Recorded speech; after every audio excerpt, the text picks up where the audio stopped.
Ngalan ng Ama, ng Anak, at ng Espiritu Santo. Amen.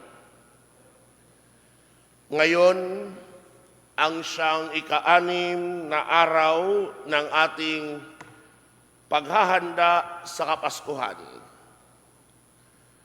At yamang tayo'y nasa ika-anim na araw, marahil sa ilan, meron ng sinasawag na hula kung ano ang salitang mabubuo.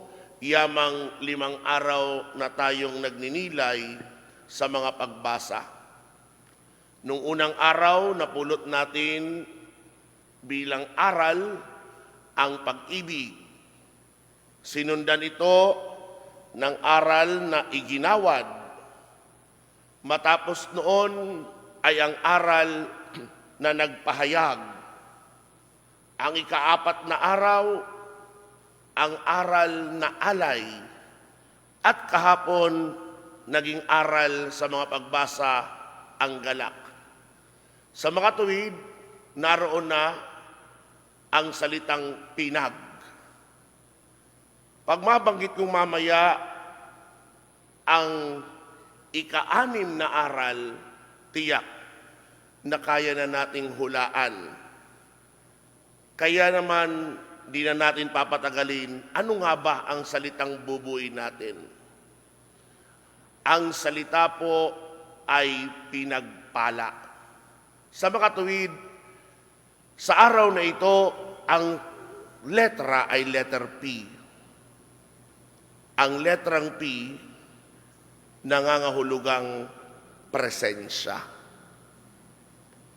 Bawat letra, bawat aral, ay may kaugnay, bakit pinagpala.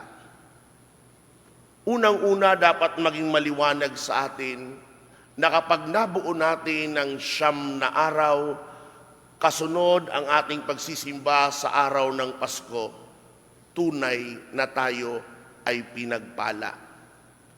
Dahil hindi ordinaryo na araw-araw sa loob ng 10 araw, nandito tayo sa tahanan ng Diyos. Kapiling natin ang Diyos. Malapit tayo sa Diyos. Ang sino mang malapit sa Diyos at kapiling niya ang Diyos ay tunay na pinagpala. Ano nga ba ang dahilan bakit ngayong ika-6 na araw, ang aral na napulot natin ay presensya? Presensya sa kadahilanan na kung babalikan natin ang unang pagbasa na ating napakinggan mula sa aklat ni Propeta Sophonias, ito ang ipinarating sa atin na mensahe kung paano ang Diyos nagsalita sa bayan ng Israel gamit ang tinig ni Sophonias. Ito ang sabi ng Diyos: "Umawit ka ng malakas, lungsod ng Sion. Sumigaw ka, Israel. Magalak ka ng lubusan, lungsod ng Jerusalem. Ang mga nagpaparusa sa iyo ay inialis na ng Panginoon at itinapon niya ang inyong mga kaaway. Nasa kalagitnaan mo ang hari ng Israel, ang Panginoon. Wala nang kasawiang dapat pang katakutan." Napakagandang ilagay ang ating diin sa mismong pananalita ng Diyos. Nasa kalagitnaan mo ang hari ng Israel, ang Panginoon. Sa mga pananalitang ito, ipinababatid ng Diyos na ang kanyang presensya ay nasa bayan ng Israel. Ang mismong presensyang iyan ay napakinggan natin sa Ebanghelyo. Sa pagdalaw ng Birhen, mapapansin natin na nagalak si Elizabeth. Subalit ang kagalakang iyon ay hindi lamang sa presensya ni Maria na dinalaw siya. Ang kagalakang iyon sapagkat si Jesus na Diyos, si Jesus na nasa sinapupunan ni Maria, ang kanyang presensya ay naroon ngayon sa bahay ni Zacarias. Gayon na lamang ang pananalita ni Elizabeth. Sinabi niya, bukod kang pinagpala sa babaeng lahat, at pinagpala naman ang iyong dinadalang anak. Sino ako upang dalawin ng ina ng aking Panginoon? Maliwanag kay Elizabeth na ang nasa sinapupunan ni Maria ay siyang Diyos. Kaya nga dinagdag niya, sapagkat pagkarinig ko ng iyong bati ay nagagalaw sa tuwa ang sanggol sa aking tiyan. Ang paggagalaw ni Juan Bautista sa sinapupunan ni Elizabeth ay tanda rin ng kanyang pagkilala kung paano kinilala ng kanyang ina na ang Diyos, ang ikalawang persona sa banal na Santatlo, ay naririyan sa sinapupunan ni Maria. Ang presensya ng Diyos ay nasa kanilang tahanan. Kaya nga sa dalawang pagbasa na meron tayo ngayong ika-6 na araw ng Misa de Aguinaldo, ipinababatid sa atin ang tema, ang mensahe ng presensya. Napakahalaga maging sa ating karanasang ordinaryo ang presensya kahit lamang ng isang tao. Bakit? Dahil ang presensya ay nagbibigay sa atin ng kasama sa buhay. Isipin nyo, kung ikaw lang ay nag-iisa sa buhay na ito, mamuhay lamang ng isang buwan na wala kang kasama. Aalis ka ng tahanan, wala kang makakausap. Babalik ka ng tahanan, wala kang makakausap. Kakain ka ng almusal, wala kang kausap. Kakain ka ng hapunan, wala kang kausap. Sa palagay niyo po ba, iyon ay makakatulong sa kalusugang ng ating kaisipan? Ang walang kausap at walang kasabay?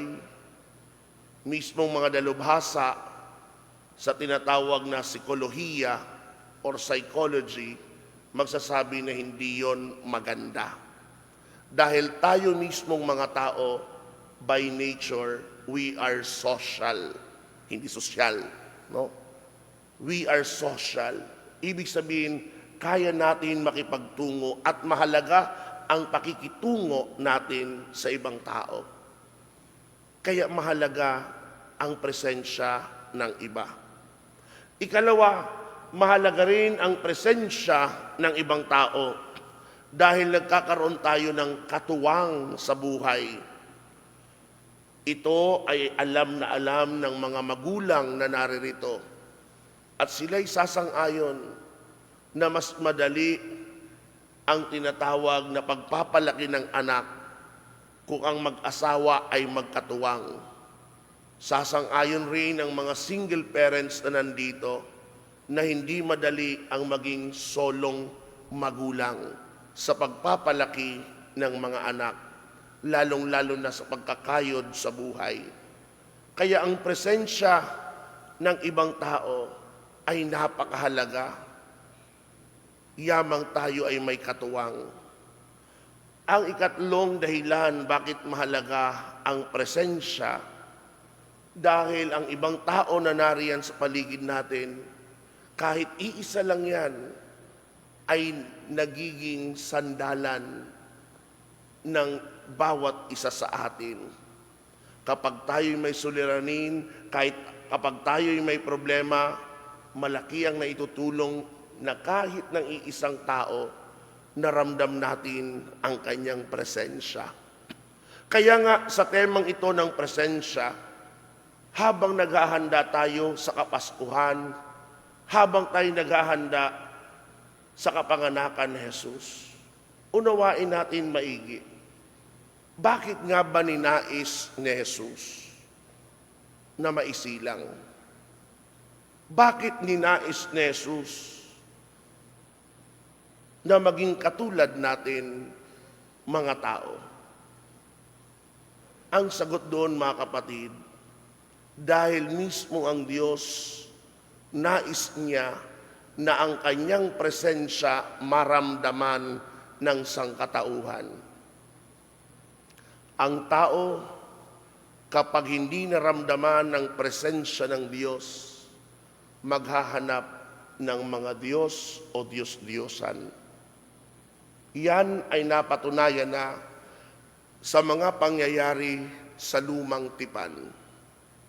Isang konkretong halimbawa, marahil maalala ninyo. Matapos na ang mga Israelita ay makalaya sa pagkakaalipin sa Ehipto, habang sila'y naglalakbay patungong lupang pangako, naroon sila sa paanan ng bundok ng Sinai.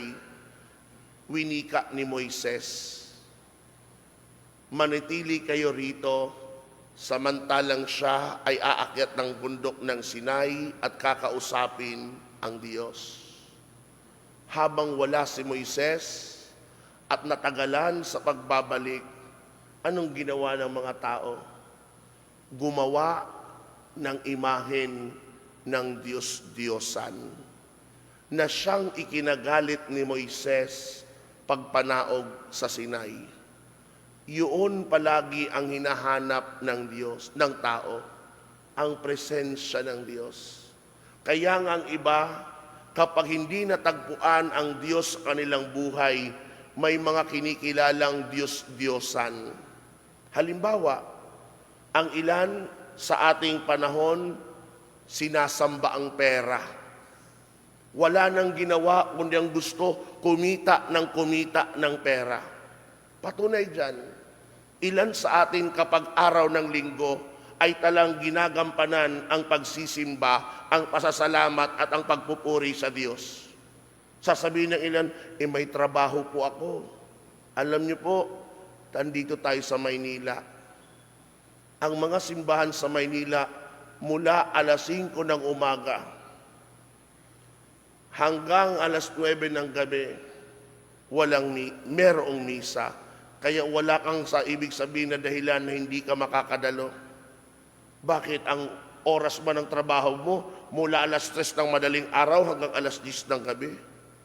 Ang normal na tao nagtatrabaho 8 hours. Mag-overtime ka man, hindi naman yun 13 hours ng buong linggo.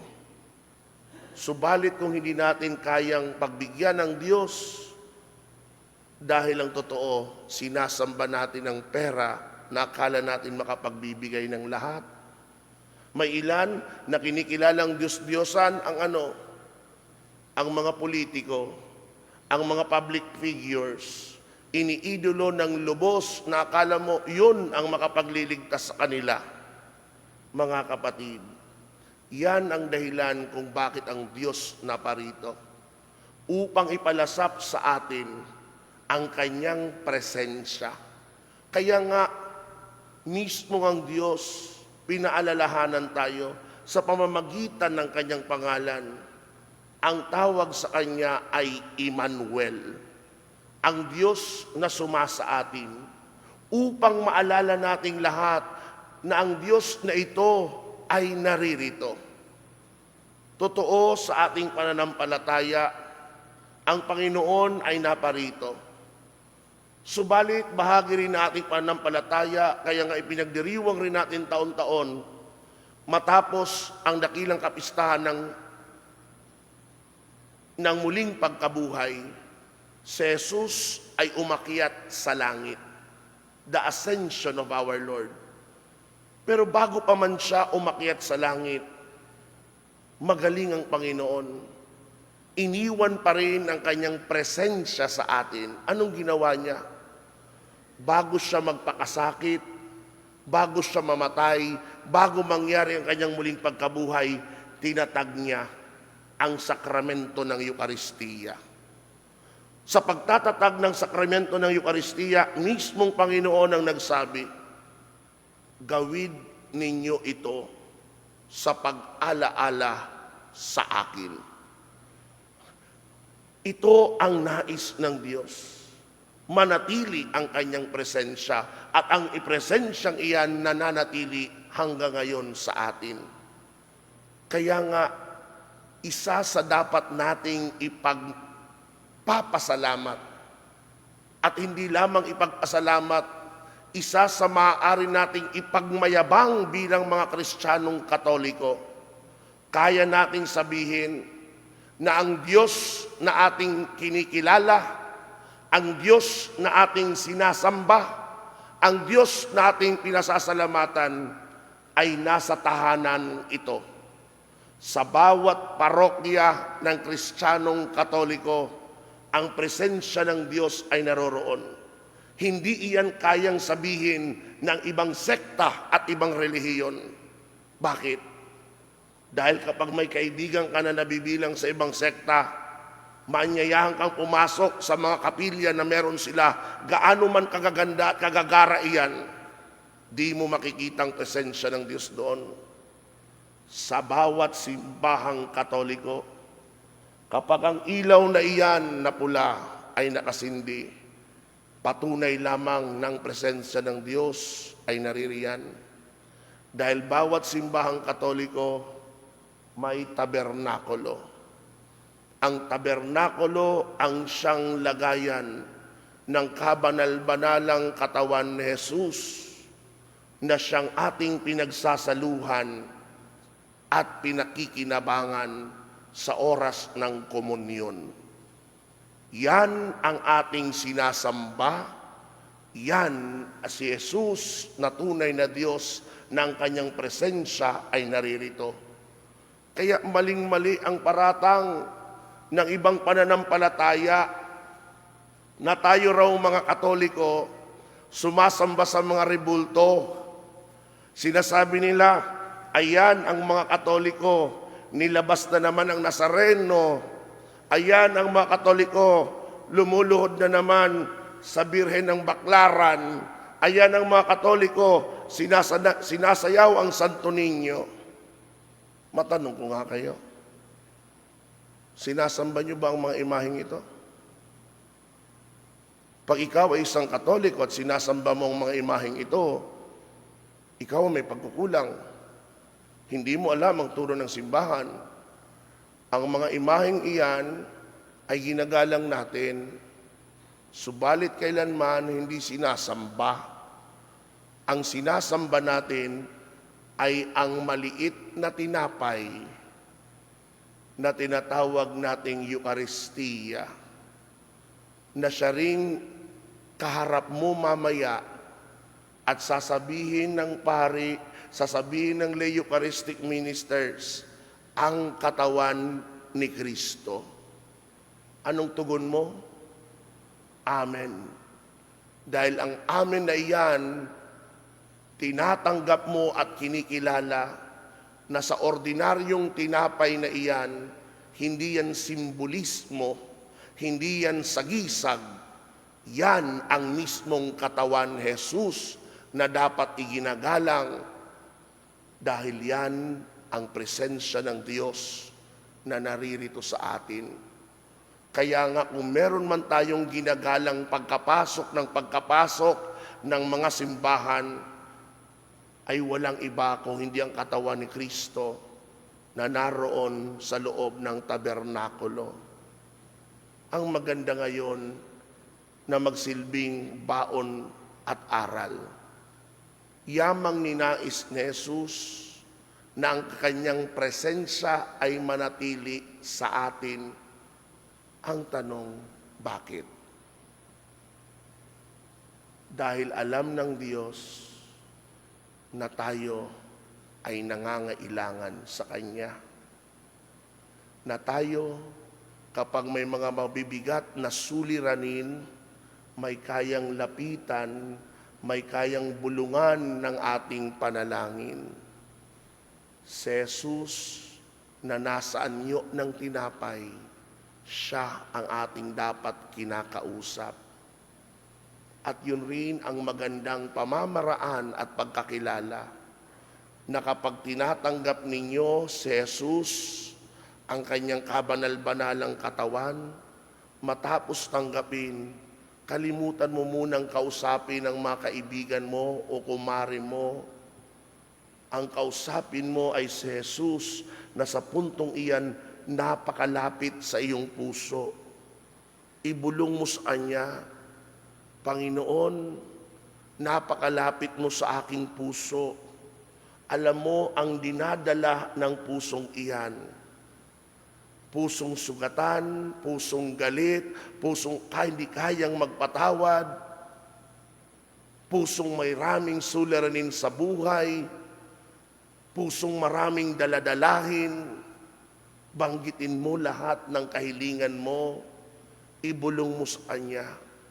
Dahil kapag taimtim tayong nanalangin at kinakausap siya, doon naman ang Panginoon nagagalak dahil ramdam natin ang Kanyang presensya.